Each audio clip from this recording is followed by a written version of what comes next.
TikTok time to rock. I don't have any cool intro music. John McCrae posted a video, and John tends to do a little investigating. So I haven't watched John's video. We're going to watch it, but he does a little investigating and so on. So the issue is, you see this a lot now. You see Ayaan Hirsi Ali saying she's a Christian now, but what does she actually mean by that? It's not what most Christians would mean by being a Christian. I made a video about JP from what's it called? Something with JP, Awaken with JP or something like that. But he was like a new age guru. And so he was an actual like new age guru, but he started making parody videos about new age gurus because there are people who like go too far. And he kind of started making fun of like what happens if you, go too far with your stuff. He posted a video a while back where he was saying that he said he's warming up to Christianity. He said he wasn't even thinking about it. He just said he's recoiling from all the insane stuff and all the like evil stuff that's going on. And he said he realizes like the more he recoils from the evil stuff, the like more he's liking Christianity. And so anyway, it's I find it interesting, like all these people in all these kind of different situations that aren't like what normally Christians think, hey, you preach the gospel to someone, they say, I accept the gospel. Whereas these people are coming from like all sorts of different directions, and it's not some sort of like normal conversion, and it's not clear you can even call them Christians in these situations. But I think it's an interesting thing that's going on in society, and I would want to compare that to what's going on, because you have something similar but more sinister with like, Andrew Tate and Sneeko and we're going to convert to Islam. And it's like, well, what's going on? You got these people and they're saying, we're growing closer to Christianity. We're going closer to Islam. We're going to check out Russell Brand's clip. I don't remember exactly what he said. What was interesting was he was actually like a good flag is that he's actually like quoting the Bible, if I recall. And it's like, oh, okay, he's actually reading. He's not just saying it because what's the concern here, ladies and gentlemen? The concern is he pulling an Andrew Tate? Remember Andrew Tate? There's all these charges against me of sex trafficking. Hey, I'm a Muslim now. Muslims, come to my rescue. And Russell Brand, he's got all these accusations against him. And it's, hey, I really love Christians now. I love Christianity. I love Jesus. And so you don't want to be stupid. You don't want to, I don't have any reason to think that he's not sincere, but you want to listen closely to what someone's saying before drawing any conclusions. So we're going to do that, and then we'll check out John McCrae's take on everything. The reason I wear a cross is because Christianity, and in particular the figure of Christ, are, it seems to me, inevitably becoming more important as I become more familiar with suffering, purpose, self, and not self.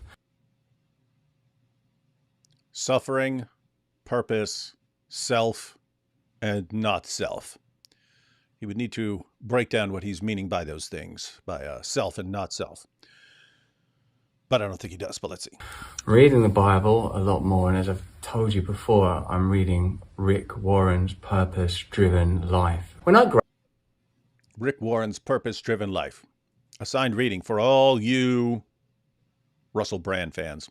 Seemed like it was either really irrelevant and old-fashioned and sort of... This is an interesting point. Saying, when he's younger, let me back up.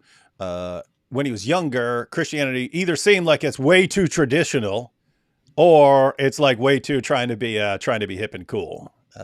Either really irrelevant and old-fashioned, and as I've told you before, I'm reading Rick Warren's Purpose-Driven Life. When I grew up, Christianity seemed like it was either really irrelevant and old-fashioned and sort of dusty and sort of incense and sort of Domine, or they tried to modernize it, and it seems just like, right, okay, we're going to talk about Jesus, and like both those routes seem like, I don't know if there's anything for me.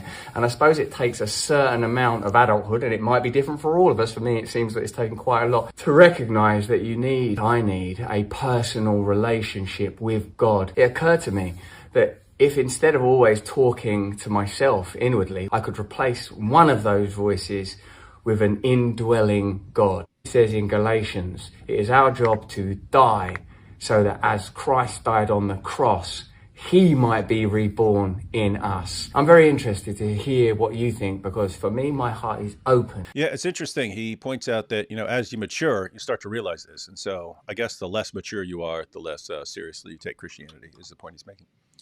That sounded like the biggest, like 1 minute of saying nothing at all. And I didn't watch this video before I made that. Religious people are saying nothing.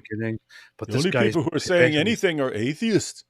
Like I've heard more meaningful stuff about religion and spirituality from Dua Lipa, for example. I don't know. It's like I don't want to sound disrespectful to the whole thing, although I totally am right now. I know, but I don't know. This just sounds like I'm just not getting anything good out of listening to. Why are you so judgmental when someone comes along and they're like, "Hey guys, here's where I'm at in life, and here's this little change that's going on." So, I'm reading A Purpose-Driven Life. And so I'm kind of getting started. It's like Ayan Hirsi Ali. And she says, "Hey, I'm a Christian. I just started going to church and I've got to learn. You're like, "What? You're not saying anything. You're not propounding." No, I'm pretty sure I actually sympathize with her way of thinking. Although I feel like it is much less there's much less substance behind her reasoning, spirituality-wise, than behind this guy's. But the way this guy talks and describes it, and then quickly just adds his socials, community where you can subscribe and get more and stuff like that. It's just, I don't know. It seems very off-putting, and I don't know. See, with me, the only off-putting thing about what he said was his voice. That too, yeah. There is this issue of like, so again, multiple issues here, and we'll check out what John McCrae thinks about this. Again, John McCrae tends to do a little bit of background analysis and so on, and I don't know anything about this dude. I know there's some charges against him and so on. So, on the one hand, is it something to do with that? And I don't have any reason to think it is, but it's something similar to, people who convert to Christianity or Islam or something like that in jail, and they have a reputation of being fake because you only converted because you're in jail and you're trying to you're praying so you could get out or something like that. When that can be true in certain circumstances, but it's also true that, people are going around and they're living a kind of fast life and doing drugs and all this stuff. And all of a sudden they get put in a cell and they got nothing but their thoughts. And you can at that point think through and reevaluate your life and actually have a sincere conversion. The figure of Christ, I think Brand is thinking about it metaphorically. It is a metaphysical matter, not metaphor. Not like Jesus really rose and is God. He needs to look at evidence for the resurrection. And that's that would be the main concern of Christians with people who are converting, but they're like treating Jesus as, like another guru or something. And are you actually believing that this guy is like the incarnate God who died on the cross for sins and rose from the dead? I'm not sure what these guys believe. That's the thing, if I held that position, for example, if I just considered Jesus an amazing character to incorporate into my world of spirituality and whatever it is, I would probably explain it that way. But and then you could draw your own conclusions from that. But then for him to, to give this whole speech and then it just sounds very, very dumb and fake. Well, that's what I mean. I mean, like a Christian would totally understand and resonate with the, hey, I want God indwelling me. I want the Spirit of God within me and so on. To someone from a different mindset, that might mean something completely different. Uh-huh. And so, yeah, we'd have to see. It could be, I need Jesus to give me a relationship with the transcendent to superpower my chakras of the. Know what you're talking about? You see? Chloe says, here's one way of looking at it, AP. Would you rather continue existing or would you rather stop existing? Does that scare you? Would you rather place your bets on eternal peace or eternal suffering? Place your bet, AP. Mm-hmm. Yes. Answer the question. Oh, I'm supposed to answer that? Oh, okay. Would you rather continue existing or would you rather stop existing? Does it scare you? It doesn't scare me. It doesn't scare me at all. Not at all. Would you rather place your bets on eternal peace or eternal suffering? Why are you trembling? I would not place my bets on either of those without any reason to, I would say. That's the problem. You have your answer, Chloe. Let's check out Russell what Brand recently John McCrae posted a video on X talking about his change of heart towards Jesus, which led a lot of people to suspect that he's truly nearing a Christian conversion. But what's so fascinating about this is that Russell has gone from seeking God through pleasure to, ironically, starting to find God through pain. Let's talk about it. He did say that. He said that it's his familiarity with suffering that is causing him to be attracted to Christianity. So interesting, John. Now, in order to fully appreciate just how drastic of a shift this has been, you first need to understand Russell's religious views over the last several years. In the past, Russell's made it clear that he saw all religions as equally valuable. Whether or not you identify as a Christian, for me that's not where I go with religion. Find a way of relating to divinity, to the divine. Create your own religion. Russell not That's what I've sort of, again, I've never been able to listen to that guy for more than a minute or two, but that's what he seemed like to me when he was talking about religion in various points in the past. Similar to what AP would say. Only saw everyone as quote-unquote God. I believe God to be the limitless consciousness, of which my own tiny little consciousness is but a part. That my belief is that consciousness itself is one. If we're all one, we might as well be nice to each other. He's also taken a classical Eastern view of believing that the physical world is just an illusion. But remember, of course, that the material world is an illusion. And it's because of this that Russell concluded that suffering is just an... You see how I like John? He'll actually go through everything. You know what I mean? I know. I like it. I like it. I like it. I like it. I've never heard anyone before say, might as well just be nice to each other. First time I hear this ever. Yeah.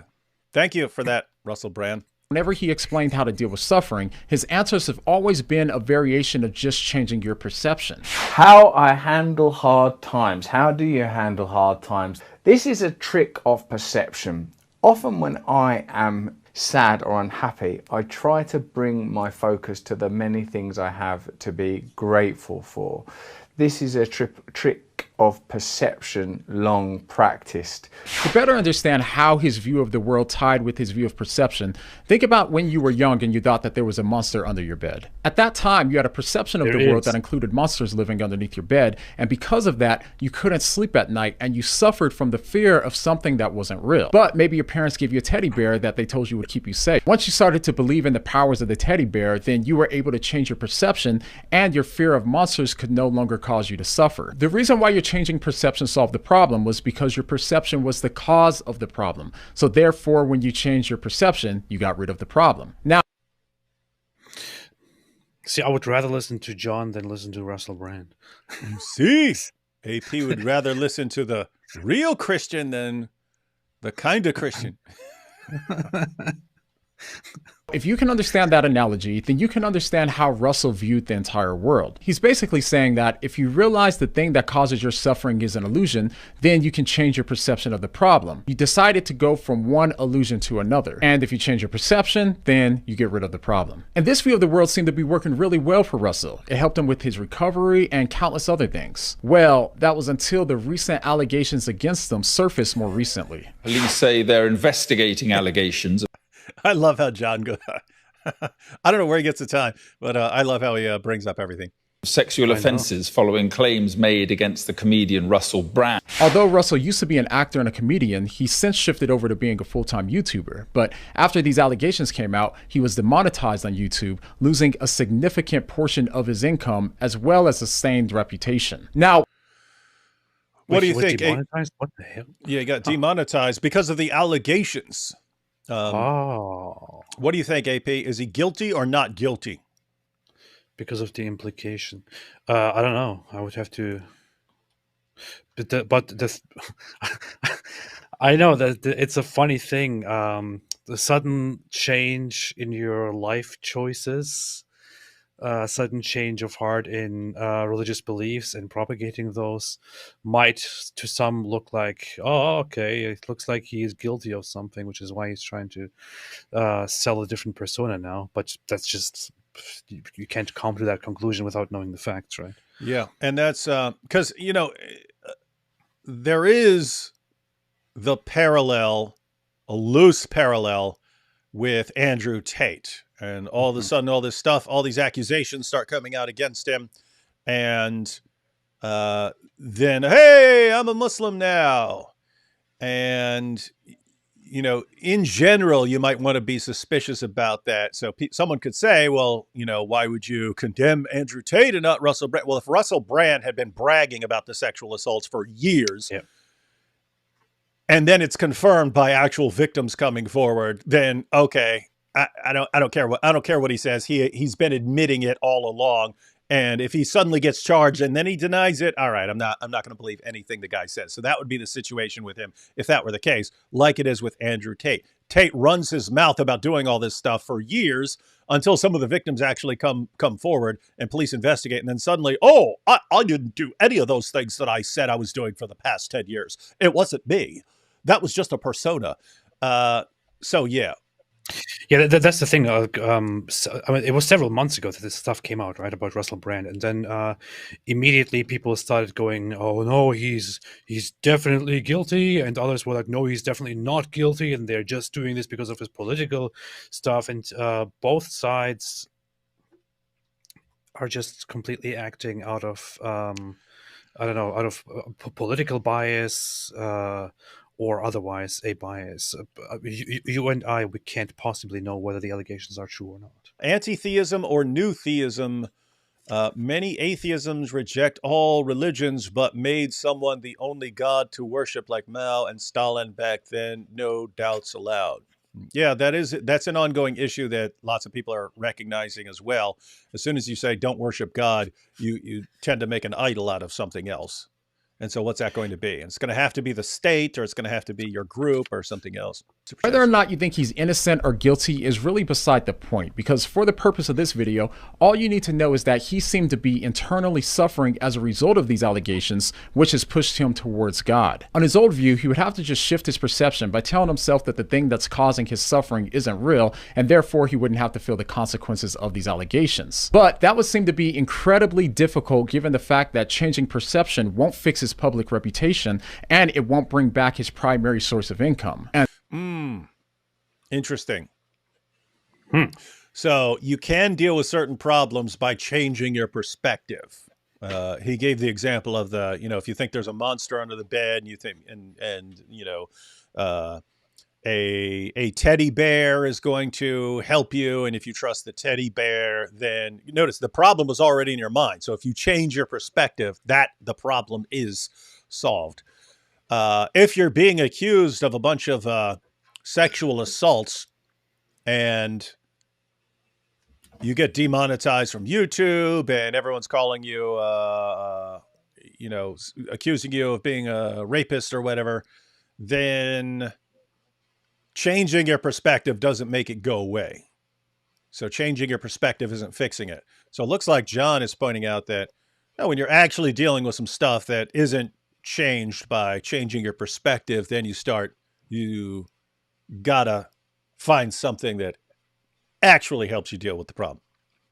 This is where his old worldview really started to break down, which ultimately leads us to where he is today. In a recent clip, he no longer seems to see all religions as equally valuable for him, but instead, he seems to be narrowing down on Christianity. And listen to his reasoning as to why.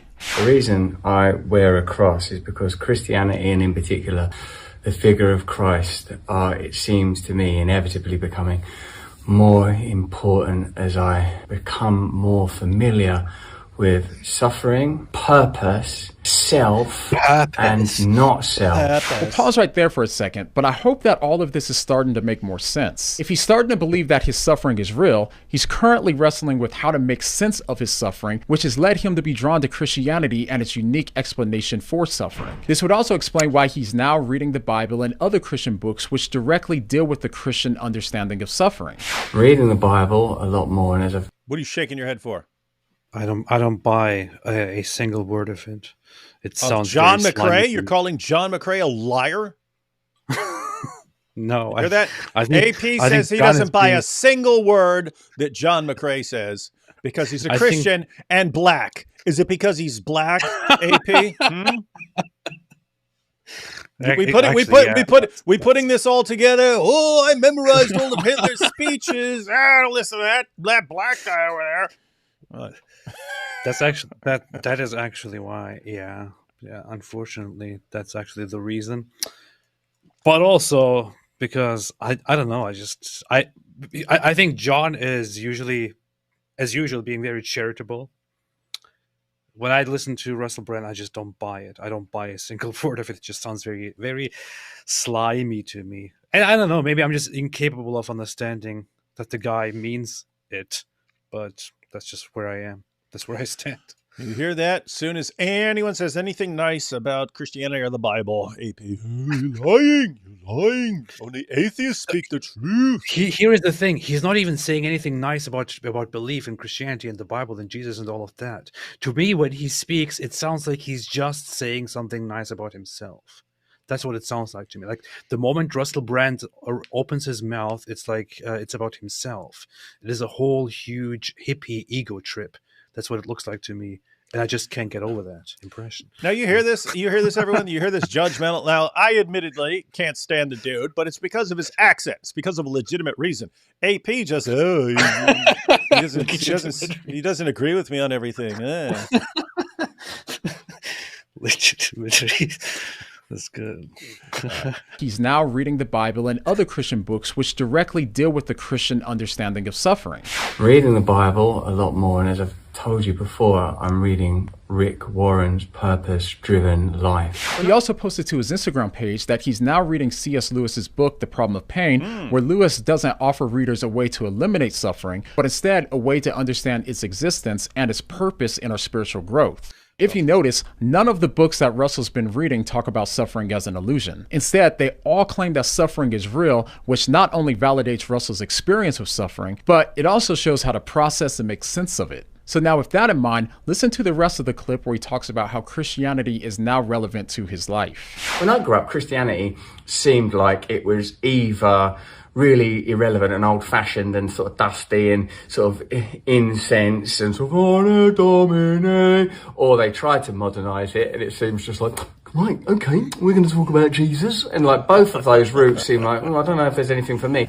And I suppose it takes a certain amount of adulthood, and it might be different for all of us. For me, it seems that it's taken quite a lot to recognize that I need a personal relationship with God. It occurred to me that if instead of always talking to myself inwardly, I could replace one of those voices with an indwelling God. It's our job to die so that as Christ died on the cross, he might be reborn in us. Now, this is a dramatic shift from where he came from. On his old view, Christianity couldn't No, it's not. I'm AP. I don't believe any of that. Be relevant to him while he was suffering because he seemed to only be interested in views that gave him ways to eliminate suffering. But once he realized that suffering was real and something that couldn't be ignored, he started to look for a way to make sense of it. And this is precisely why Russell seems to be drawn to Christianity as opposed to other religions. Christianity doesn't try to deny the existence of suffering. In fact, it doesn't even give you ways to avoid suffering. Instead, it gives you something much greater, a meaning and a purpose for your suffering. Romans 8:28 says that God causes all things to work together for the good of those who love God,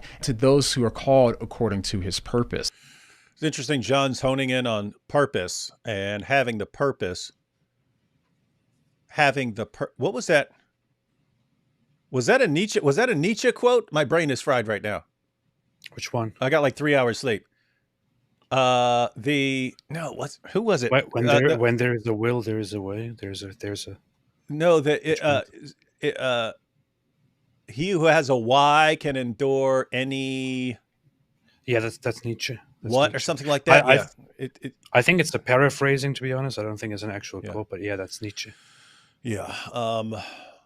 But yeah, so I think John is onto something here. I only watched before this. I only watched the first clip, so I wasn't tying it all together. But yeah, so he's actually dealing with stuff that he can't just change his perspective on And so, yeah, he was reading. John sounds right to me. So what books are Russell Brand focusing on? C.S. Lewis's Problem of Pain and Warren's Purpose-Driven Life. It kind of does sound like it. And then when he's talking about, he gives an example of something from the Bible, and it's about Christ suffering and being, and rising. So seems like he is focusing on something to go through the pain or through the suffering, rather than trying to escape it by changing your perspective and considering it an illusion. But none of that matters to AP because where's Russell Brand? The funny thing is, in world religions, when you think about the existence of suffering and then acknowledging the existence of suffering and accepting the fact that that it is impossible to end suffering, and that the best way to live life is to acknowledge and to work with the suffering, the main religion that would come to mind is Buddhism, because that's like at the core of Buddhism, which is yes, life is suffering, and any effort to fight the suffering or to end the suffering only increases the suffering, which is why the ultimate state of peace and goodness would be achieved by acknowledging it and learning to live with it and doing the best of it and all that. That is the most ridiculous description of Buddhism I've ever heard in my entire life. I know it sounded horrible when I just said it like that, but so I just don't buy it that is what brought him there, for example. And so when it comes to our suffering having a greater meaning, we see this best expressed in God himself. In Christianity, the greatest act of suffering took place when God put on human flesh, came into our world, and because he loved us, he chose to willingly suffer for the things that we freely chose to do wrong. It's in this way that we can see that God uses suffering for the greater good, even if we can't see or understand it at the time. And here we see an example of just that. One way that God can get our attention is through suffering, so that way it can bring those of us that are like Russell to a place where we seek and find him, and then by believing in him, we can be with God forever in a place where suffering is ultimately eliminated for all of eternity. So with all that being said, well, if Russell Brand was there and he had the same voice, could we really say that suffering had been eliminated?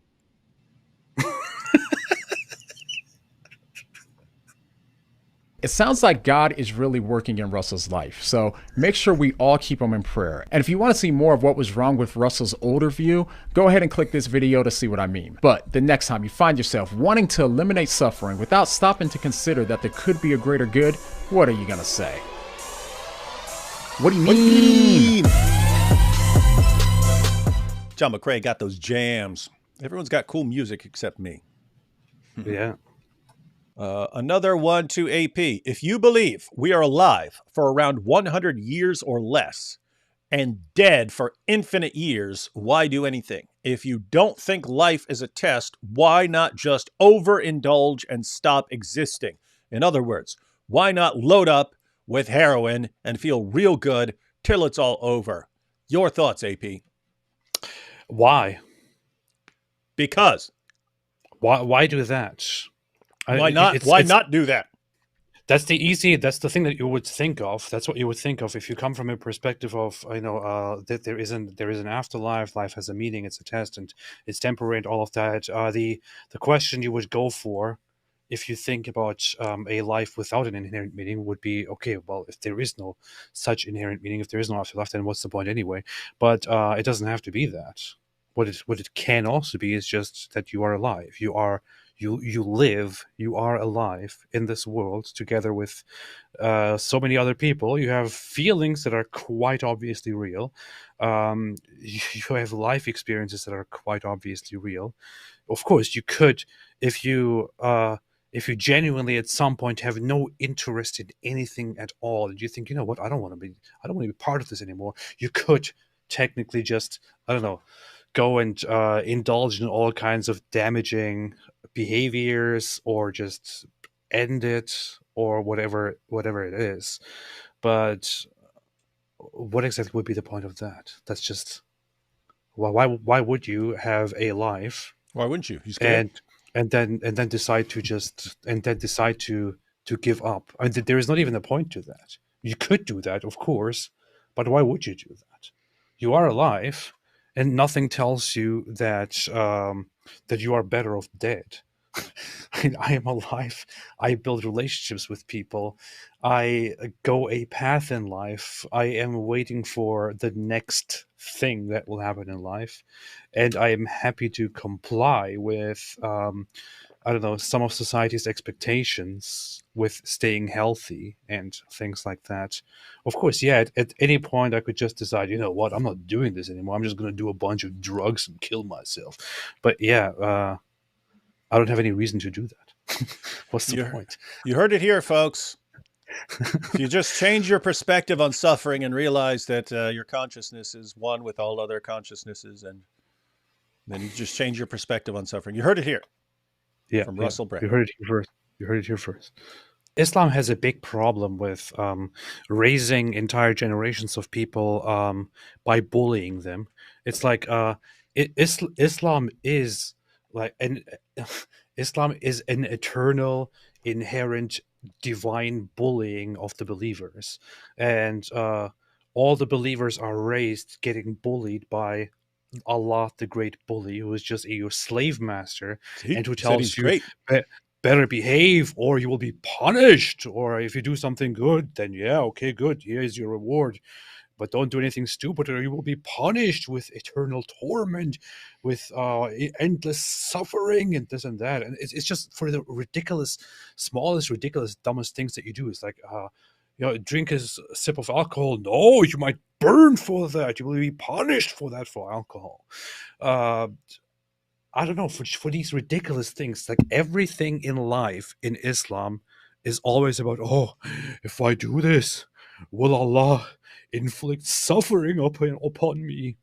Maybe I should do something good so I can get a reward to reduce my suffering. It's just, Islam is a giant system of bullying. And of course, when Muslims are bullied the entire time and then also learn about all these other non-Muslim people who are bad and whom Allah hates, I guess it comes very much with the faith naturally to be a bully to those others, and then to immediately start crying once they respond, because that's how a bully behaves. And for whatever reason, Christians like James White came at you for eating the Quran and your jokes. Yeah, it's weird. My real problem is not with someone disagreeing with me. It's when someone misrepresents the situation. That's when I have a problem. If you want to say, hey, I see things differently here, and I think this is hey, even if they're launching a campaign going after you, because I'll say, because I've had this discussion with lots of people. There will be a Christian or a Christian pastor or someone who just sees the little clip. Oh, you ate the Quran. What's wrong? What's wrong with you, man? Why are you being so offensive? When I actually explain the situation, they're launching a campaign of going after people's wives and targeting them with threats of rape and torture. Almost every Christian I've ever actually explained the situation to goes, "Oh, yeah, okay, I get it, yeah." Or, oh yeah, I've had pastor. I saw a pastor goes, oh yeah, you had to do that then. You had to do that. Saying I had to do that. That is the actual thing you would have to do in that situation. But yeah, when James White posted it, he said, yeah, he goes, and David just lost it. David lost it and just reacted out of. And I lost it. I had that in my back pocket for years, right? It was eventually these guys are going to cross the line. When they do, here's what I'm going to do to let them know that they crossed the line. I don't think you deny Jesus existed, right? No, I don't deny. I don't deny that Jesus existed. I would say I'm pretty sure that the historical view is that he did exist, and that he was what's the word for it? Controversial. That he was executed, crucified, and so I can't at all doubt that, and especially talking after talking to Bart Ehrman, for example, I even changed my view on how, like for example, he thinks like the ex-Christian and critic of Christianity, he thinks that that much of what you find in the Gospels are probably true accounts of things that Jesus did and said, and that there is very little reason to doubt the authenticity of much of the Gospels. It's just hard to determine what is and is not authentic from a historical perspective. That's what he argues, for example. I would definitely not say that he didn't exist. I would think it's very, very much likely that he did exist. And I don't even care about what he really said. See? And what he really did. I care about what he says and does according to the text, and what he says and does according to the text. I sympathize a lot with it, and I like it. That's how I would summarize the whole thing. Yeah. Check it out.